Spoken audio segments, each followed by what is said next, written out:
प्यारी सास संगत जी, प्यार से कहिए धन्यंकार जी। आशा करती हूँ आप सभी सतगुरु माता जी के आशीर्वाद से बहुत खुश होंगे। दासी आपके लिए एक नई साखी लेके आई है। आज की साखी का विषय है असली सुंदरता का दर्पण। यह साखी एक ऐसी युवती की है जिसे अपनी सुंदरता का बहुत अहंकार था, लेकिन वक्त के एक थप्पड़ ने उसे जीवन का असली अर्थ समझा दिया। संतों जी, सुंदरता सुंदरता हमारे चेहरे से नहीं देखी जाती। सुंदरता हमारे मन के विचार और हमारे व्यवहार में होनी चाहिए। क्योंकि इंसान बाहर से सुंदर कितना ही दिखे, अगर वो अंदर से सुंदर नहीं है तो वो इंसान नहीं होता। संतों जी, अपनी इस सुंदरता पर हमें कभी कोई घमंड अहंकार नहीं करना चाहिए। तो चलिए संतों जी, आज की साखी का आनंद लेते हैं। एक सुंदर नगर में माया नाम की एक लड़की रहती थी। भगवान ने उसे अद्भुत रूप रंग से नवाजा था। उसकी आंखें झील सी गहरी, रंग बिल्कुल दूध जैसा सफेद और बाल रेशम की तरह मुलायम थे। जो कोई भी उसे देखता तो देखता ही रह जाता। लेकिन इस सुंदरता के साथ साथ माया के मन में एक गहरा घमंड आ गया था, अहंकार आ गया था। माया को लगता था कि वह इस दुनिया की सबसे विशेष प्राणी है और पूरे गांव में सबसे सुंदर मैं ही लड़की हूँ। वह अपने सामने किसी को कुछ नहीं समझती थी।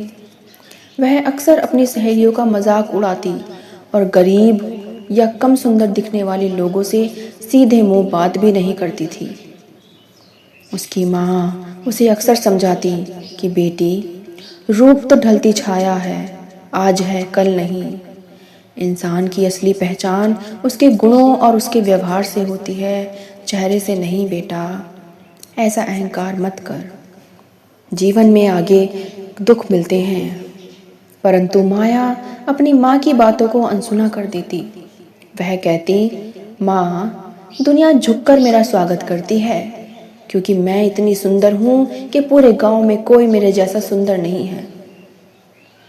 गुण तो साधारण लोगों के लिए होते हैं, मैं बहुत अच्छी हूँ। अहंकार की आवाज़ उसके अंदर से हर पल पल निकलती थी। एक बार शहर में एक बहुत बड़े उत्सव का आयोजन हुआ। माया ने सबसे महंगा और सुंदर लहंगा पहना। वह दर्पण के सामने घंटों खड़ी रही और खुद को निहारती रही। उसे पूरा विश्वास था कि वह उस उत्सव में हर आंख सिर्फ उसी पर टिकी रहेगी और सभी उसे ही देखेंगे। इसी प्रकार से रास्ते में उसे एक बूढ़ी औरत मिली जो भारी गट्ठर उठाए सड़क पार करने की कोशिश कर रही थी। बूढ़ी औरत ने माया से मदद मांगी कि बेटी, क्या तुम जरा मेरा हाथ पकड़कर सड़क पार करा दोगी? मुझे धुंधला दिखाई देता है। लेकिन माया ने उस बूढ़ी औरत की आवाज़ सुनते ही नाक सिकोड़ते हुए कहा, पीछे हट बुढ़िया, कहीं आपके गंदे हाथ मेरे कीमती कपड़ों पर न लग जाए, मेरी सुंदरता खराब हो जाएगी। इतना कहकर वह अकड़ कर आगे बढ़ गई। लेकिन जब वक्त आता है तो वक्त के आगे सब झुक जाते हैं। उत्सव से लौटते समय एक भयानक दुर्घटना घटी। माया जिस तांगे पर सवार थी वह असंतुलित होकर पलट गया और माया एक गहरी ढलान से नीचे गिरती चली गई। नुकीले पत्थरों और झाड़ियों ने उसके चेहरे और शरीर को बुरी तरह जख्मी कर दिया। जब कई दिनों बाद माया को अस्पताल में होश आया तो उसके पूरे चेहरों पर पट्टियां बंधी थी। वह दर्द से कराह रही थी, लेकिन उसे सबसे ज्यादा चिंता अपनी सुंदरता की थी।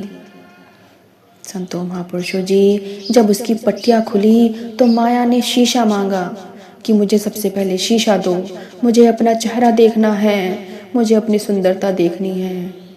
शीशा देखते ही उसके हाथ से शीशा नीचे गिरकर टूट गया और उसने चीखते हुए आवाज पूरे अस्पताल में गूंज उठी, क्योंकि उसके चेहरे पर गहरे निशान हो गए थे।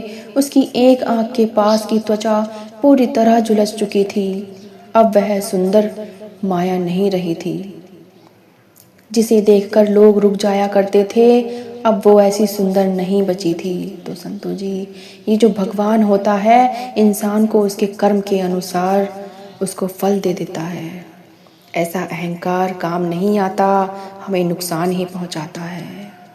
दुर्घटना के कुछ महीनों बाद जब माया घर से बाहर निकली तो उसका नज़ारा बदल चुका था।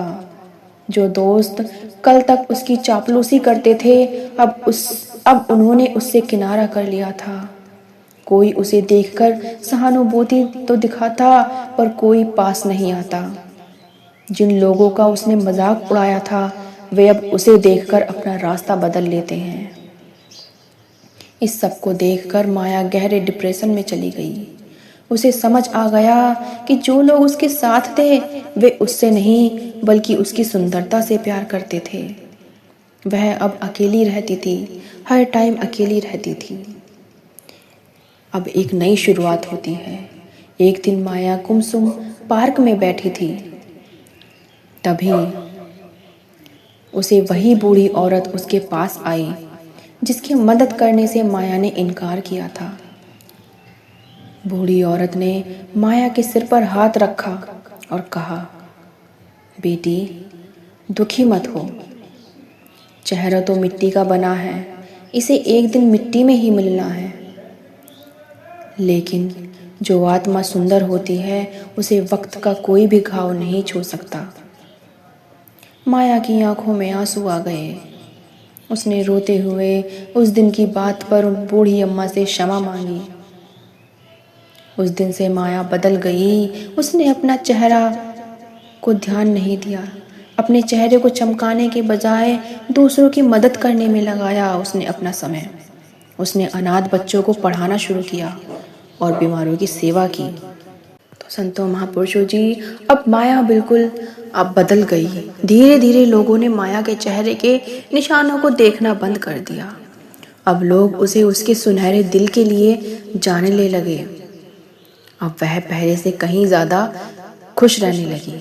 संतों जी, कहानी से, इस साखी से हमें यही सीख मिलती है कि हमें ये सुंदरता केवल बाहरी आवरण है जो समय के साथ फीकी पड़ जाती है।